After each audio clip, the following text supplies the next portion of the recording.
Hello friend, তোমাদের সবাইকে স্বাগত জানাই আমার চ্যানেলে। নিশ্চয়ই তোমরা সকলে খুব ভালো আছো, কুশলে আছো। আজকে আমি তোমাদের সঙ্গে শেয়ার করব খুব সিম্পল ভাবে, খুব সহজ পদ্ধতির একটা ইয়াররিং। দেখো, এই ইয়াররিংটা আমি তৈরি করেছি, এই দুটো কালার নিয়েই আমি তৈরি করেছি। তোমরা তোমাদের পছন্দ মতো কালার নিয়ে ঠিক এই ভিডিওর অনুকরণ করে তৈরি করতে পারো। তো তোমরা ভিডিওটা দেখো, আশা করি অন্যান্য ভিডিওর মতো এই ভিডিওটাও ভালো লাগবে।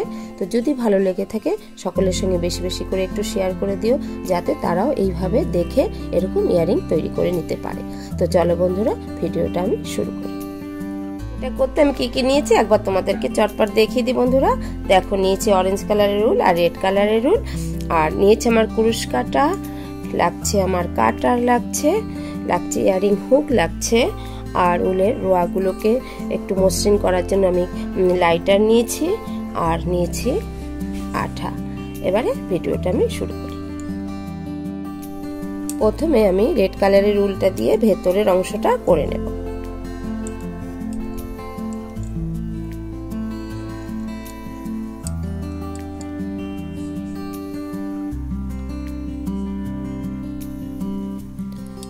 এইভাবে আঙুলে পেঁচিয়ে একটা ম্যাজিক নট ফার্স্ট টাইম আমি করে নিলাম।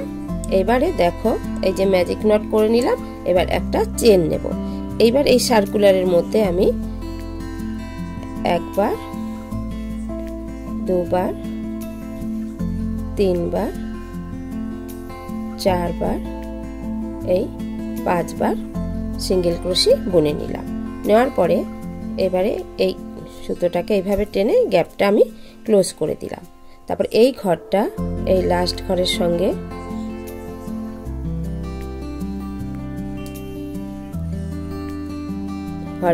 এইভাবে স্লিপ স্টিচ করে জুড়ে দেব। জুড়ে দিলাম, ফের আবার একটা চেন নিলাম। নেওয়ার পরে প্রত্যেকটা ঘরেই আমি একবার করে এবার সিঙ্গেল ক্রোশি বুনে নেব।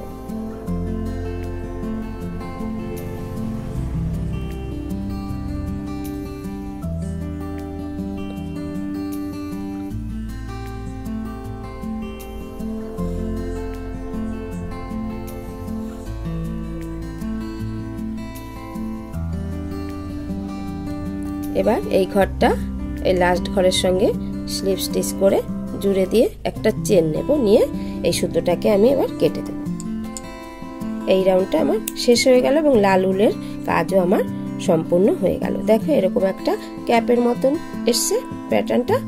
এবারে এই যে এক্সট্রা সুতোটা, এই সুতোটাকে আমি ব্যাক সাইডে নিয়ে নেব। এই যে এইভাবে নিয়ে নিলাম, ব্যাক সাইডে নিয়ে নিলাম, আর এই এক্সট্রা সুতোটাকে আমি এবার কেটে দেব।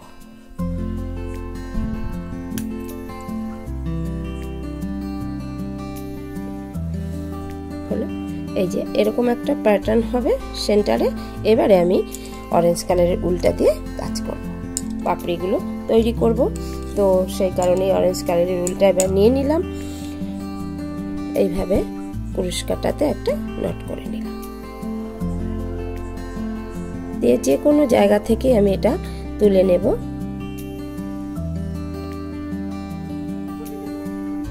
এই যে তুলে নিলাম, এখান থেকে এটা বার করে নিলাম। দিয়ে এবারে একটা, দুটো চেন নিলাম। দুটো চেন নেওয়ার পরে কুরুশ কাটা এইভাবে সুতো নিয়ে সেই ঘরে একবার ডবল ক্রোশি বুনলাম, বুনে নিলাম। দেখো বন্ধুরা, এরকম হয়েছে। এবারে আবার একটা চেন নিলাম। নেওয়ার পরে এই ঘরটা এর সঙ্গে নিয়ে এইভাবে একটা স্লিপ স্টিচ করে দিলাম। দেওয়ার পরে আবার সুতো নিলাম কুরুশ কাটা, পরের ঘরে একবার ডবল ক্রোশি বুনলাম।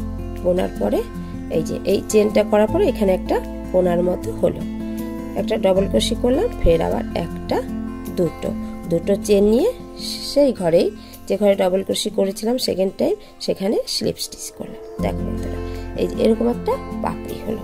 এরকম আমি 6টা পাপড়ি করব। এই একটা করলাম, আরো 5টা করব।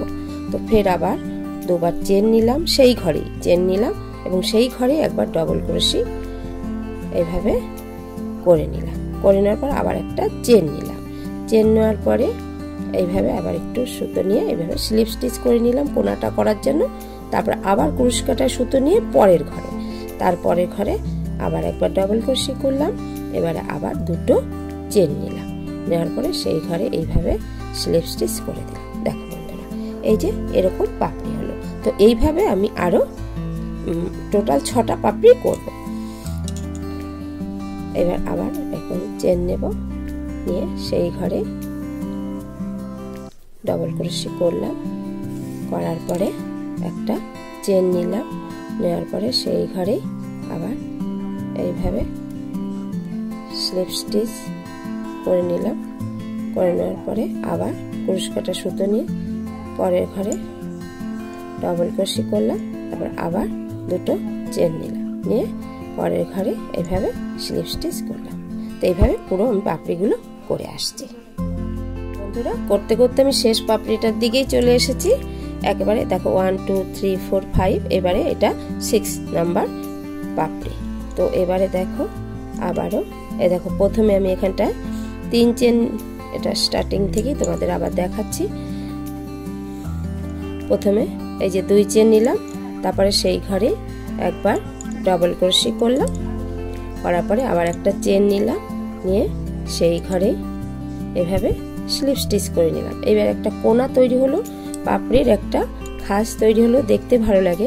তারপরের ঘরে আবার একবার ডবল ক্রোশে আমি বুনবো, বোনার পরে এবার 1 2 চেন নিয়ে সেই ঘরে এইভাবে স্লিপ স্টিচ করে জুড়ে দিলাম। দেখো বন্ধুরা, হয়ে গেল।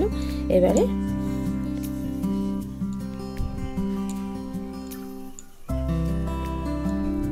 একটা চেন নিয়ে এই সুতোটাকে আমি এবার কেটে দেব। কেটে দেওয়ার পরে এই যে এক্সট্রা সুতোটা, এটা আমি ব্যাক সাইডে নিয়ে নেব।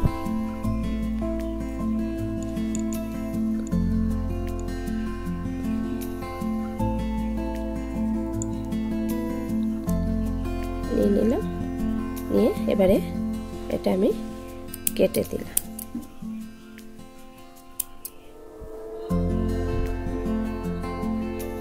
দেখো হয়ে গেল।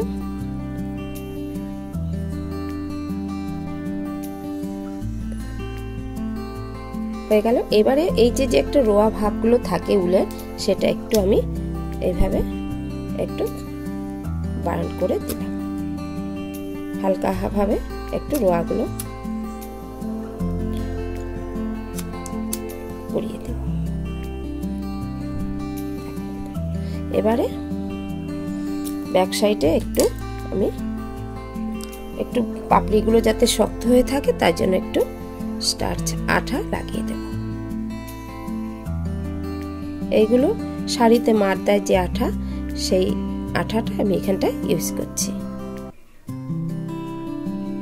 ফেব্রিক গ্লু এক ধরনের।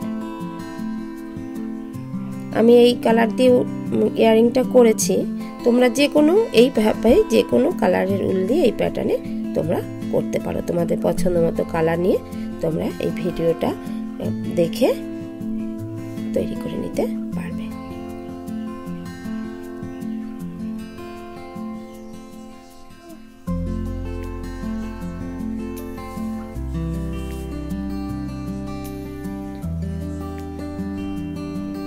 এবার একটু টাইম আমি এটা একটু শুকোবার জন্য রেখে দেব।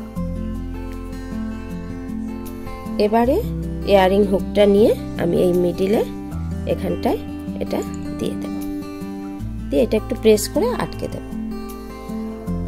তো দেখো এটা আটকে দিয়েছি, আমার ইয়ারিংটা পুরোপুরি রেডি হয়ে গেল। এইভাবে একটু কোনাগুলোতে একটু শেপ দিয়ে নিলে দেখতে আরো সুন্দর লাগবে।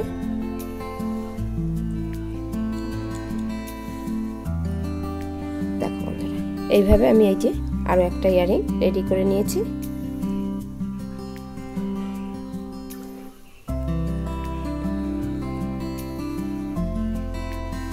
এইবারে একটু ব্যাক সাইড করে এইবার এইভাবে একটু প্রেস করে দেব, আঙুল এই হাতের তালুতে রেখে এইভাবে কুশি কাটা দিয়ে আস্তে আস্তে যদি একটু প্রেস করে দেওয়া হয়, এইখানটা মিডিলটা একটু ফোলা ফোলা থাকবে, দেখতে আরো সুন্দর লাগবে। দেখো বন্ধুরা, আমার ইয়ারিংটা রেডি হয়ে গেল খুবই সিম্পল ভাবে। দেখো খুব সুন্দর একটা ইয়ারিং আমি তৈরি করেছি।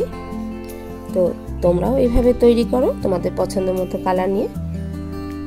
এই ইয়ারিং এর ভিডিও তোমাদের যদি ভালো লাগে বন্ধুরা লাইক দিয়ে দিও এবং কেমন লাগলো সেটা জানিও, আর সকল বন্ধুদের সঙ্গে বেশি বেশি করে শেয়ার করে দিও। আর আমার অনুরোধ রইল আমার চ্যানেলটিকে তোমরা সাবস্ক্রাইব করে বেল আইকনটি প্রেস করে রেখো, যখনই কোনো নতুন ভিডিও ছাড়বো সবার আগে তোমাদের কাছে পৌঁছে যাবে। তোমরা সবাই খুব ভালো থেকো, সুস্থ থেকো, দেখা হবে নেক্সট ভিডিওতে, ততক্ষণের জন্য বাই।